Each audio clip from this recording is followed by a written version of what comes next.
Bismillahirrahmanirrahim. Assalamu alaikum students. I hope you all are fine. Today I am going to discuss about the structural factors observed in luminescence. Structural factors को हम लोगों ने पढ़ना है कि कौन से स्ट्रक्चरल फैक्टर्स हैं जो ऑब्जर्व्ड होते हैं ल्यूमिनेसेंस में। ल्यूमिनेसेंस जैसे कि पीछे मैंने आप लोगों को बताया हुआ है is a emission of light. Light की एमिशन को हम ल्यूमिनेसेंस कहते हैं, ठीक है। और ल्यूमिनेसेंस जो उसकी लाइट की एमिशन होती है फिर वो दो तरह से होती है, in the form of fluorescence F की फॉर्म में and in the form of phosphorescence P की फॉर्म में। फ्लोरेसेंस जो सा है एक शॉर्ट टर्म में शॉर्ट लिव्ड है एंड फॉस्फोरेसेंस जो सा है वो लॉन्ग लिव्ड है। फॉस्फोरेसेंस जो सा है वो एक स्पॉन्टेनियस प्रोसेस है एमिशन ऑफ लाइट का, and phosphorescence its take some minutes और some seconds for the emission of light, because इसमें जो स्टेट है इलेक्ट्रॉन की वो चेंज हो जाती है and electron goes to rather than single state triplet state पे जो सा है वो चला जाता है इन केस ऑफ फ्लोरेसेंस, ठीक है। ये हम लोगों ने पीछे पढ़ा था। तो आज हम लोगों ने डिस्कस करना है कि कौन से ऐसे फैक्टर्स हैं, कौन से ऐसे स्ट्रक्चरल फैक्टर्स हैं मॉलिक्यूल के अंदर जो रिस्पॉन्सिबल बनते हैं फ्लोरेसेंस के और फॉस्फोरेसेंस के, ठीक है।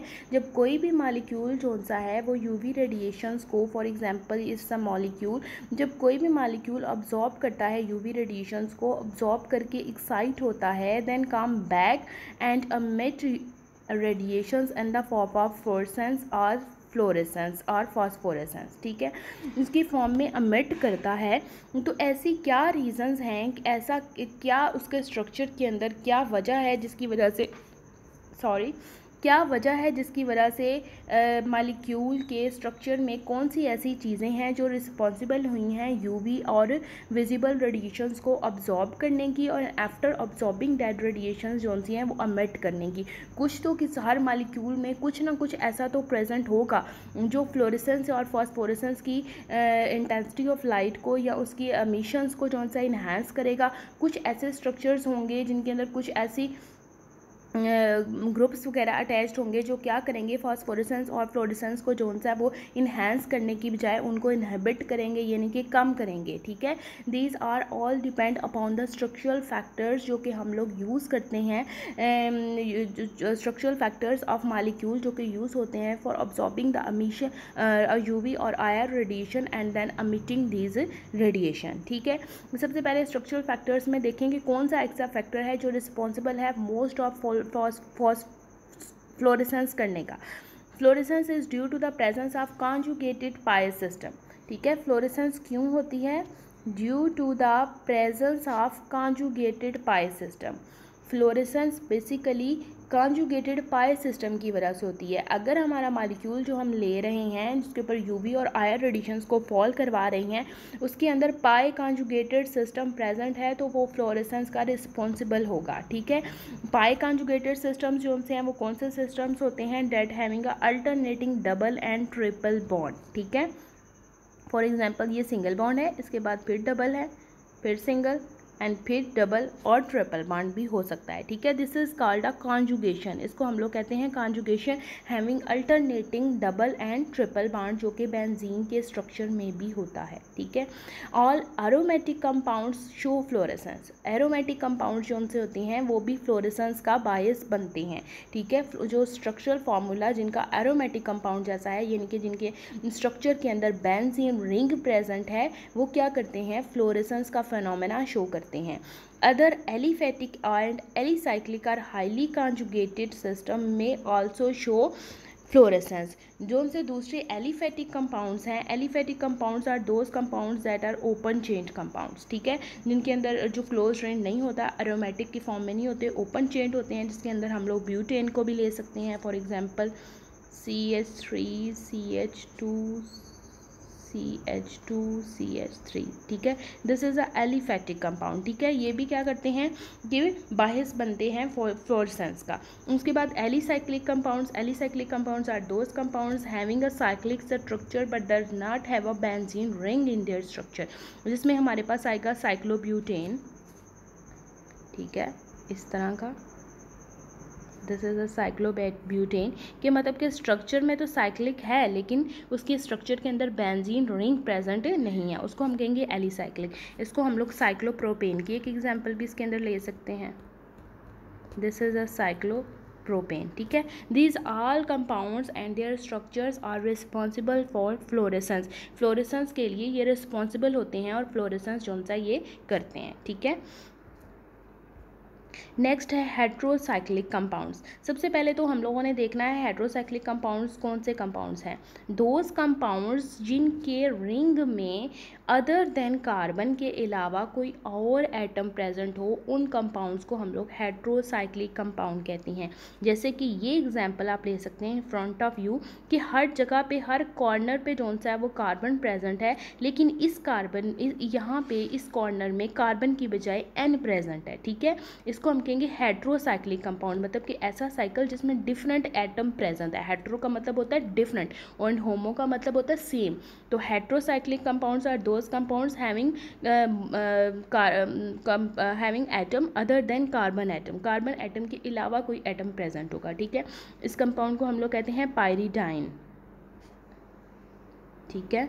इसको हम लोग कहते हैं फ्यूरन, जिसके अंदर 5 मेंबर्ड रिंग है और उसके अंदर क्या प्रेजेंट है, ओ प्रेजेंट है। और इसको हम लोग कहते हैं थायोफीन, यानी कि 5 मेंबर्ड रिंग है और एक कार्बन की जगह क्या प्रेजेंट है, एस, ठीक है। इसको हम कहेंगे थायोफीन। अब ये वाले कंपाउंड्स क्या करते हैं, either it is responsible for fluorescence or not, ये हम लोग देखते हैं।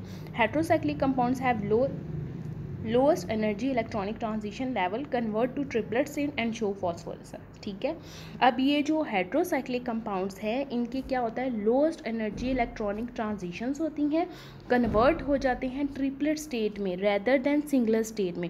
और ट्रिपलेट स्टेट में क्यों कन्वर्ट हो जाती हैं, क्योंकि ये हेट्रो हैं और पीछे आप लोगों ने यूवी में पढ़ा होगा कि जो हेट्रो मालिक्यूल्स होते हैं या हेट्रो एटम्स होते हैं जिनके अंदर एक हेट्रो एटम आ जाता है, वो क्या करते हैं, एन टू पाई ट्रांजिशन करते हैं, ठीक है। और एन टू पाई ट्रांजिशन जो सी है वो कौन सी होती है, नॉन बॉन्डिंग इलेक्ट्रॉन की जो ट्रांजिशन होती है, वो इलेक्ट्रॉन जो बॉन्डिंग में इन्वॉल्व नहीं होते हैं। तो in case of heterocyclic compounds जो ट्रांजिशन होती है वो n to pi star transition होती है rather than pi to pi star transition की, जिसकी वजह से इलेक्ट्रॉन की ट्रांजिशन जो सी है लोएस्ट एनर्जी लेवल की होती है, कन्वर्ट हो जाता है ट्रिपलेट स्टेट में रेदर देन सिंगल स्टेट में और शो कर देता है फॉस्फोरेसेंस रेदर देन फ्लोरेसेंस, ठीक है। फ्लोरेसेंस की बजाय हेट्रोसाइक्लिक कंपाउंड्स फ्लोरेसेंस की बजाय फॉस्फोरेसेंस का फेनोमेना शो करते हैं due to non bonding electrons and the transition n to pi star transition की वजह से। नेक्स्ट है फ्यूज्ड बेंजीन रिंग। अब फ्यूज बेंजीन रिंग जो सा है वो भी क्या करता है, फ्लोरेसेंस का फिनोमेना शो करता है, ठीक है। फ्यूज बेंजीन रिंग का मतलब क्या है कि ऐसे मालिक्यूल्स, ऐसा स्ट्रक्चर जिसमें 2 बेंजीन रिंग जो से बिल्कुल एक दूसरे के साथ जुड़े हुए हों, फ्यूज्ड हुए हुए हों, जैसे कि इस केस में इसको हम लोग कहते हैं नैप्थलीन,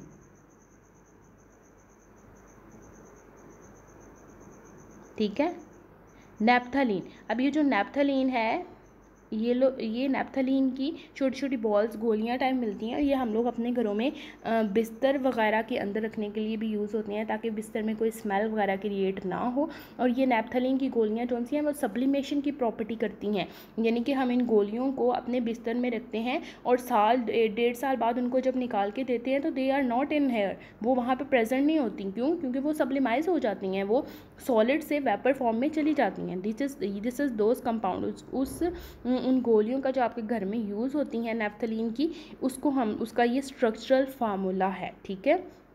उर्दू में भी इनको कुछ कहते हैं लेकिन मेरे माइंड में नहीं इस वक्त आ रहा क्या इनको कहते हैं, ठीक है। नैप्थलीन की गोलियां बहरहाल ये हम लोग यूज़ करते हैं अपने घरों में बिस्तर वगैरह में रखने के लिए। अच्छा चलें, ये तो टॉपिक्स हट के था। फ्यूज्ड बेंजीन रिंग जोन सा है वो क्या करता है, वो भी फ्लोरेसेंस की प्रॉपर्टी जोन सा है वो शो करता है। क्यों? क्योंकि इसके अंदर भी एरोमेटिसिटी एक तो प्रेजेंट है, दूसरी इसकी पाई टू पाई ट्रांजिशंस होती हैं, तीसरा they having a conjugated double and triple bond, double and single bond, ठीक है। इनका कॉन्जुगेटेड डबल और सिंगल बॉन्ड जो है वो प्रेजेंट है। उसके अलावा ये एक और स्ट्रक्चर है यहाँ पे नज़र आ रहा कि यहाँ पे एक कार्बन की जगह यहाँ भी कार्बन है, इस कार्बन की जगह यहाँ पे एन है। इस कंपाउंड को हम लोग कहते हैं क्योनोलाइन, ठीक है, क्विनोलाइन कंपाउंड है, it is also a fuse ring compound, ठीक है, इसके भी फ्यूज रिंग स्ट्रक्चर है और ये भी हमारे साथ क्या करेगा, फ्लोरेसेंस की प्रॉपर्टी को शो करेगा। उसके बाद फ्लोरेसेंस की प्रॉपर्टी जो सी है वो डिक्रीज हो जाती है विद हेलोजन एटम्स की वजह से, ठीक है। हेलोजन एटम्स कौन से हैं, fluorine, chlorine, bromine and iodine, these are called halogen atoms. और इन हेलोजन एटम्स की प्रेजेंस की वजह से अगर किसी भी बेंजीन रिंग पे या किसी भी एरोमेटिक कंपाउंड के साथ कोई हेलोजन एटम प्रेजेंट है तो उसकी प्रॉपर्टी जौन सी है वो फ्लोरेसेंस जौन सा है वो डिक्रीज्ड कर देता है ये हेलोजन एटम, ठीक है। इसको डिटेल से नेक्स्ट स्लाइड में देखते हैं। देन है नेचर ऑफ ग्रुप अटैच्ड। पहले तो हम लोगों ने स्ट्रक्चर्स देखे जो कोई मालिक्यूल्स हम लोग यूज़ करेंगे उनके स्ट्रक्चर्स थोड़े से डिस्कस किए। अब है नेचर ऑफ ग्रुप अटैच्ड। अब उन स्ट्रक्चर्स के साथ कौन सा ग्रुप अटैच जो सा है वो होगा तो क्या वो करेगा, आइदर वो फ्लोरेसेंस को इन्हेंस करेगा, आइदर वो फास्फोरेसेंस को इन्हेंस करेगा, आइदर वो कुछ भी नहीं करेगा, ना फ्लोरेसेंस करेगा ना फास्फोरेसेंस करेगा, ठीक है। उन ग्रुप्स को देखते हैं। सबसे पहले तो हमारे पास ग्रुप्स हैं, if electron donating group is attach to a benzene ring. अगर ऐसा ग्रुप प्रेजेंट हो जो इलेक्ट्रॉन डोनेटिंग हो, यानी कि इलेक्ट्रॉन को डोनेट करे बेंजीन रिंग को, जिसकी वजह से क्या हो, डिलोकलाइजेशन ऑफ इलेक्ट्रॉन हो। फॉर एग्जांपल ये बेंजीन रिंग है, अब ये OH ग्रुप जब हम इसके अंदर अटैच कर देंगे तो O के पास 2 लोन पेयर्स प्रेजेंट होते हैं, ठीक है। अब ये लोन पेयर्स क्या करेगा, डोनेट कर देगा बेंजीन रिंग को, जिसकी वजह से क्या होगा, ये इलेक्ट्रॉन जो उनसे हैं वो रेजोनेंस शो करेंगे और पूरे बेंजीन रिंग पे क्या करेंगे, डीलोकलाइजेशन करेंगे, ठीक है। डीलोकलाइजेशन का मतलब कि पूरे बेंजीन रिंग पे मूव करेंगे, ठीक है।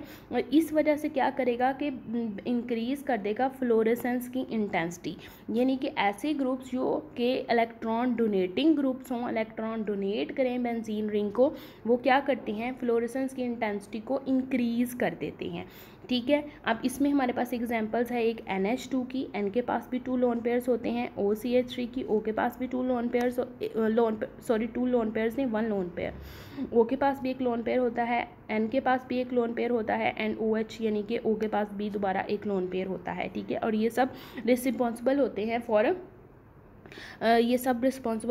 फॉर इलेक्ट्रॉन डोनेटिंग के, और इसकी वजह से क्या होता है कि फ्लोरेसेंस की इंटेंसिटी इंक्रीज करती है, ठीक है। दूसरी तरफ है हमारे पास electron withdrawing groups. Electron withdrawing groups are those group withdraw electron from benzene, जो इलेक्ट्रॉन देने की बजाय बेंजीन से इलेक्ट्रॉन विदड्रॉ कर लेंगे, यानी कि ले लेंगे, ठीक है। इस ग्रुप में हमारे पास सबसे पहले तो है halogen atom, fluorine, chlorine and bromine. अगर फ्लोरीन अटैच्ड है तो फ्लोरीन इज़ अ इलेक्ट्रोनेगेटिव, ठीक है, और अपनी इस इलेक्ट्रोनेगेटिव प्रॉपर्टी की वजह से क्या करेगा, बेंजीन रिंग से इलेक्ट्रॉन ले लेगा, विदड्रॉ कर लेगा, जिसकी वजह से क्या कर देगा, decrease the fluorescence intensity. Fluorescence की जो इंटेंसिटी है, यानी कि जितनी रेडिएशन उसने अमिट की है उससे कम रेडिएशन जो है वो निकालेगा और डिक्रीज आएगा फ्लोरेसेंस की इंटेंसिटी में। इसकी एग्जाम्पल्स में है हमारे पास FCl, Br, COOH, COR and COH, these are the examples, ठीक है, जो कि सारे क्या करते हैं, इलेक्ट्रॉन विदड्रॉइंग ग्रुप्स हैं।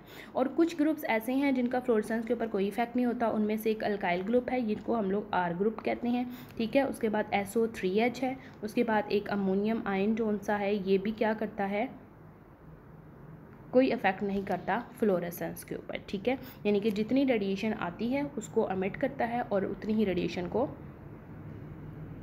अब्जॉर्ब करके एक्साइट करता है और उतनी ही रेडिएशन को एमिट कर देता है। No effect on fluorescence. Next ये मैंने खाली स्लाइड थोड़ी सी रखी थी आप लोगों को कुछ समझाने के लिए। इसमें क्या है कि कुछ ऐसे कंपाउंड्स भी होते हैं जो कि क्या करते हैं, अपनी या तो उनकी एक आयनाइज्ड फॉर्म होती है, एक अनआयनाइज्ड फॉर्म होती है। अनआयनाइज्ड फॉर्म होती है जिसमें वो न्यूट्रल स्टेट में रहते हैं, ठीक है, ionised form and un-ionised form, ठीक है। आयनाइज्ड फॉर्म वो जो कि अपने आयंस की फॉर्म में आ जाते हैं और अनआयनाइज्ड फॉर्म वो न्यूट्रल रहते हैं। इसमें हम लोग एग्जांपल लेंगे फिनोल की, ठीक है। OH ग्रुप अटैच है बेंजीन रिंग के साथ, यहाँ पे हम आयनाइज्ड फॉर्म में भी लेंगे कि H चला गया है, it is a phenol group is converted into Fino oxide, ठीक है।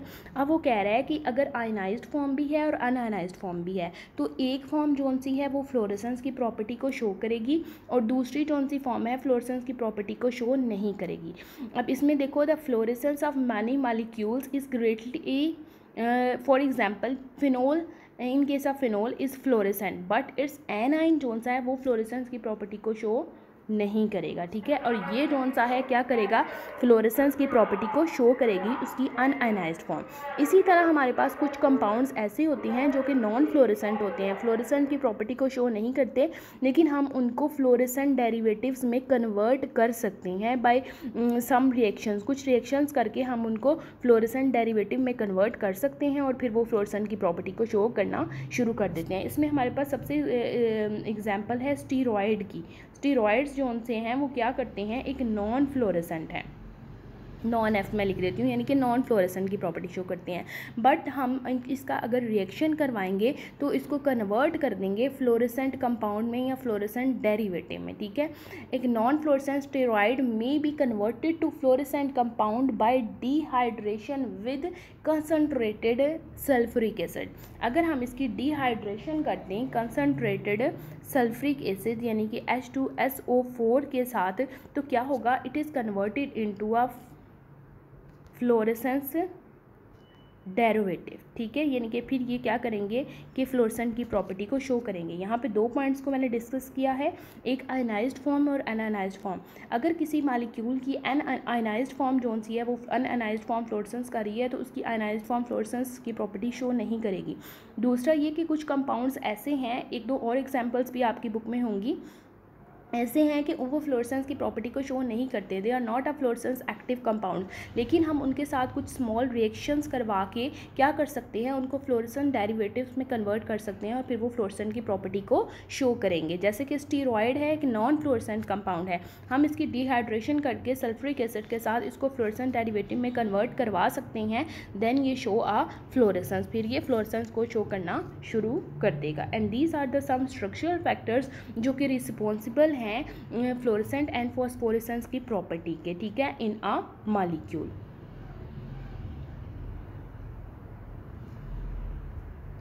नेक्स्ट है इफेक्ट्स हैं दो इसके अंदर, ठीक है, and this is very easy. क्या इफेक्ट्स हैं, एक है फ्लोरेसेंस क्वेंचिंग और दूसरा है inner filter effect. Fluorescent quenching, quenching का मतलब होता है क्वेंच कर देना किसी चीज़ को, रोक देना किसी चीज़ से, ठीक है, क्वेंच कर देना, रोक देना। अब कुछ ऐसे कंपाउंड्स हैं जो कि क्या करते हैं, फ्लोरेसेंस क्वेंचिंग कर देते हैं, फ्लोरेसेंस को इनहिबिट कर देते हैं, फ्लोरेसेंस की क्वांटम यील्ड को कम कर देते हैं। क्वांटम यील्ड क्या होती है, क्वांटम यील्ड को डिक्रीज़ कर देते हैं, ठीक है। अब क्वांटम यील्ड को डिक्रीज़ करने का क्या मतलब है कि द एफिशिएंसी ऑफ कन्वेयन of absorb radiation to fluorescent radiation, ठीक है, जितनी रेडिएशन अब्जॉर्ब हुई है टू फ्लोरेसेंट उतनी रेडिएशन आगे फ्लोरेसेंट में नहीं निकली है, एमिशन नहीं हुई है, यानी कि 5 अगर अब्जॉर्ब हुई है और एक्साइट हुआ है तो 5 एमिशन जोन सी है वो नहीं निकली है, और लाइट की 5 नहीं निकली है। क्यों? क्योंकि उसकी क्वांटम यील्ड में डिक्रीज़ आया है, उसकी क्वांटम यील्ड में डिक्रीज़ आया है। क्वांटम यील्ड क्या होती है, कन्वेयन ऑफ एफिशिएंसी ऑफ कन्वेयन of absorb radiation to fluorescence radiation की कितनी एफिशिएंसी के साथ जो अब्जॉर्ब रेडिएशन है वो फ्लोरेसेंट रेडिएशन में कन्वर्ट हुई है। कुछ ऐसे कंपाउंड्स हैं जो फ्लोरेसेंस क्वेंचिंग कर देते हैं, यानी कि अब्जॉर्ब रेडिएशन जोन सी है उसको डिक्रीज़ कर देते हैं और लेस अमाउंट या डिक्रीज रेडिएशन जोन सी है वो निकलती है in the form of fluorescence में, ठीक है। उन कंपाउंड में सबसे मेन एग्जांपल में हमारे पास आएंगे iodide ion and bromide ion, ठीक है। Bromide ion and iodide ion zone से हैं, ये दोनों क्या करते हैं, responsible for the fluorescence quenching, fluorescence quenching के ये रिस्पॉन्सिबल हैं, फ्लोरेसेंस क्वेंचर्स हम इनको कहते हैं, क्योंकि ये क्या कर देते हैं, क्वांटम यील्ड फ्लोरेसेंस की जोन सा वो डिक्रीज़ कर देते हैं और लेस जितनी अब्जॉर्ब रेडिएशन हुई होती है उससे लेस अमाउंट में जोन सी रेडिएशन है वो अमिट होती है या निकलती है। इन अदर वर्ड्स में हम ये भी कह सकते हैं कि मॉलिक्यूलर बॉन्ड जोन सा इनका ब्रेकन हो जाता है, जिसकी वजह से ये प्रिवेंट कर देते हैं फ्लोरेसेंस को या फ्लोरेसेंस को रोक देते हैं, ठीक है। This is a small effect fluorescence quenching. Then है inner filter effect. Inner filter effect में बेसिकली क्या है कि a colour species in a solution with fluorescence species में interfere by absorbing the fluorescence radiation. क्या होता है कि अगर हमारे पास एक मॉलिक्यूल है, मॉलिक्यूल के अंदर दो स्पीशीज़ हैं, एक ए है और एक बी है। अब फ्लोरेसेंट स्पीशीज़ के साथ कोई ऐसी कलर्ड स्पीशी भी होगी, ठीक है। Fluorescent species for example A है और B is a coloured species है, ठीक है, कलर्ड स्पीशी है। अब ये क्या करेगी कि this is so called inner filter effect कार्स कर देगी। A colour species in solution with the fluorescence species में interfere by absorbing the fluorescence radiation. क्या करेगी, पीछे से जो रेडिएशंस आ रही हैं, फ्लोरेसेंट जो सी स्पीशी है उसने तो उसको अब्जॉर्ब करना है, लेकिन जो कलर्ड स्पीशी है वो भी क्या करेगी, उसको थोड़ा सा अब्जॉर्ब कर देगी, इंटरफेयर काज कर देगी उसमें, ठीक है। उस इफेक्ट को फिर हम लोग क्या कहेंगे, इनर फिल्टर इफेक्ट, ठीक है। इनर फिल्टर इफेक्ट क्या है कि फॉर एग्जांपल मॉलिक्यूल है, मॉलिक्यूल हमारे पास हमारा सैंपल है, सैंपल के अंदर दो स्पीशीज़ हैं A and B. A is responsible for fluorescent and B is a colour species. तो बी क्या करेगी, वो भी उस रेडिएशंस को अब्जॉर्ब करना शुरू कर देगी अपने अंदर और आगे एमिट नहीं करेगी, ठीक है। जब वो आगे एमिट नहीं करेगी तो क्या करे, आगे एमिट नहीं करेगी, उसको अब्जॉर्ब कर देगी, जिसकी वजह से हमारे पास क्या हो जाएगा, एक इनर फिल्टर इफेक्ट जो सा है वो काज हो जाएगा। इसकी एग्जांपल में हम ले सकते हैं कि फॉर एग्जांपल इसकी एग्जांपल में आएगा सोडियम कार्बोनेट का सोल्यूशन एंड पोटेशियम डाइकार्बोनेट एग्जिबिट, ठीक है। अब सोडियम जो कार्बोनेट का सोल्यूशन है Na2CO3 फॉर एग्जांपल ये क्या है, ए है, यानी कि ये क्या करता है, फ्लोरेसेंस का रिस्पॉन्सिबल है। अब दूसरी तरफ है K2Cr2O7, this is a coloured species B, जो कि क्या करेगी, अब्जॉर्ब कर लेगी आने वाली रेडिएशंस को। ए तो अब्जॉर्ब करेगा, साथ में बी भी अब्जॉर्ब कर देगी, जिसकी वजह से क्या हो जाएगी, इसका इनर फिलर इफेक्ट जो सा वो काज हो जाएगा, ठीक है। Potassium dichromate exhibit absorption peak at 245 पे करेगी और दूसरी जो सा है वो 348 पे करेगी। फिर क्या करेगी, इन दोनों की जो पीक्स हैं वो ओवरलैप कर जाएंगी और इन ओवरलैपिंग की वजह से क्या हो जाएगा, इनर फिल्टर इफेक्ट जो सा है वो कॉज हो जाएगा और हमारे पास फ्लोरेसेंस का जो सा इफेक्ट है वो इनहेबिट हो जाएगा, या इनर फिल्टर इफेक्ट की वजह से फ्लोरेसेंस का इफेक्ट जो सा वो कम हो जाएगा। समटाइम्स ऐसे भी होता है कि इनर फिल्टर इफेक्ट जो सा है वो फ्लोरेसेंस के इफेक्ट से भी किस जो सा है वो ज़्यादा हो जाता है, ठीक है, डोमिनेट कर जाता है। क्यों कर जाता है, क्योंकि जो कलर्ड स्पीशी हमारे सैंपल के अंदर प्रेजेंट होती है वो क्या कर लेती है, मोस्ट ऑफ द रेडिएशंस को जो सा है वो अब्जॉर्ब कर लेती है और एनालाइट मॉलिक्यूल जो सा उसकी तरफ रेडिएशंस को नहीं जाने देती है, ठीक है। तो नहीं जाने देती है, इस वजह से क्या होता है कि हमारे पास इनर फिल्टर इफेक्ट जो सा वो डोमिनेट कर जाता है देन द फ्लोरेसेंस से। इन शॉर्ट फ्लोरेसेंस क्वेंचिंग क्या है कि ऐसा क्वेंचर क्या करे, क्वेंचर करे, रोक दे फ्लोरेसेंस को, फ्लोरेसेंस की क्वांटम यील्ड को जो है वो कम कर दे, उसको हम लोग कहते हैं फ्लोरेसेंस क्वेंचिंग, ठीक है। यानी कि जितनी रेडिएशन अब्जॉर्ब हुई है उसको उतनी को एमिट ना होने दे। दूसरी तरफ इनर फिल्टर इफेक्ट है। इनर फिल्टर इफेक्ट में क्या है कि हमारे सैंपल में क्या होगा, एक तो फ्लोरेसेंस स्पीशी होगी, उसके अलावा एक कलर्ड स्पीशी होगी जो कि क्या कर देगी, इन आने वाली रेडिएशंस को जो सा है वो अब्जॉर्ब कर देगी, जिसकी वजह से जो सा है वो इनर फिल्टर इफेक्ट जो सा है वो कॉज हो जाएगा। और समटाइम्स इतनी रेडिएशंस अब्जॉर्ब हो जाती हैं कि इनर फिल्टर इफेक्ट जो सा वो डोमिनेट कर देता है ओवर फ्लोरेसेंस, ठीक है। This is all about over lecture today's lecture. Thank you.